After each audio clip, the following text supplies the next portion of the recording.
രാജസ്ഥാനിൽ 150 kilo ammonium nitrate പിടിച്ചെടുത്തു. രാജസ്ഥാനിലെ ടോങ്കിൽ നടത്തിയ പരിശോധനയിലാണ് സ്ഫോടക വസ്തു പിടിച്ചെടുത്തത്. സംഭവത്തിൽ 2 പേരെ അറസ്റ്റ് ചെയ്തു. ഫരീദാബാദ് ഭീകര സംഘത്തിന്റെ കയ്യിൽ നിന്നും 2900 കിലോ അമോണിയം നൈട്രേറ്റ് നേരത്തെ പിടിച്ചിരുന്നു. സജു തോമസ് ഉണ്ട് വിവരങ്ങൾ നൽകാനായി. സജു, എപ്പോഴായിരുന്നു ഈ ഓപ്പറേഷൻ? എങ്ങനെയാണ് ഇതുമായി ബന്ധപ്പെട്ട കൂടുതൽ വിവരങ്ങൾ?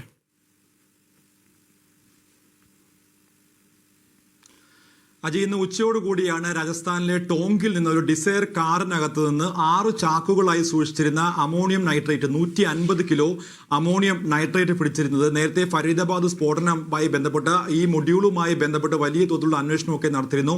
അവരുടെ പക്കൽ നിന്ന് 2900 കിലോഗ്രാം ആയിരുന്നു അമോണിയം നൈട്രേറ്റ് പിടിച്ചിരുന്നത്. അതും ഇതുപോലെ തന്നെ യൂറിയയോടൊപ്പം സൂക്ഷിച്ച രീതിയിലാണ് അമോണിയം നൈട്രേറ്റ് കണ്ടെത്തിയത്. സമാനമായ രീതിയിൽ 6 ചാക്കുകളിലായിട്ട് യൂറിയ വളത്തിനൊപ്പമാണ് ഈ അമോണിയം നൈട്രേറ്റും സൂക്ഷിച്ചിരുന്നത്. ഇപ്പോൾ പ്രതികളും സംശയിക്കുന്ന 2 പേരെ അറസ്റ്റ് ചെയ്തിട്ടുണ്ട്. അതായത് ന്യൂ ഇയറുമായി ബന്ധപ്പെട്ട് സ്വാഭാവികമായിട്ടും രാജസ്ഥാനിലെ വിവിധ റോഡുകൾ നടത്തിയ പരിശോധനയ്ക്കിടയിലാണ് ഇത്തരത്തിൽ ഒരു 150 kilogram ammonium nitrate Rajasthan police പിടിച്ചെടുക്കുന്ന സംഭവവുമായി ബന്ധപ്പെട്ട് കൂടുതൽ അന്വേഷണം നടക്കുന്നത്. പ്രത്യേകിച്ച് ഡൽഹിയിലെ സ്ഫോടനവുമായിട്ട് ബന്ധപ്പെട്ട് കഴിഞ്ഞ കുറച്ച് നാളുകളായിട്ട് വിവിധ സംസ്ഥാനങ്ങളിൽ ഭീകരവാദ മൊഴികളുമായി ബന്ധപ്പെട്ടുള്ള അന്വേഷണമൊക്കെയും പുരോഗമിച്ചുകൊണ്ടിരിക്കുകയാണ്. അതിനിടയിലാണ് ഇപ്പോൾ രാജസ്ഥാനിലെ ടോങ്കിൽ നിന്ന് 150 കിലോഗ്രാം അമോണിയം നൈട്രേറ്റ് 2 പേരുടെ പക്കൽ നിന്നും പിടിച്ചെടുക്കുന്നത്. ഈ കാർ ഇപ്പോൾ കസ്റ്റഡിയിൽ എടുത്തിട്ടുണ്ട്. ഒരു വൈറ്റ് സ്വിഫ്റ്റ് ഡിസയർ വാഹനത്തിൽ നിന്നാണ് ഈ അമോണിയം നൈട്രേറ്റ് ഇന്നിപ്പോൾ പിടികൂടിയിരിക്കുന്നത്. അജി.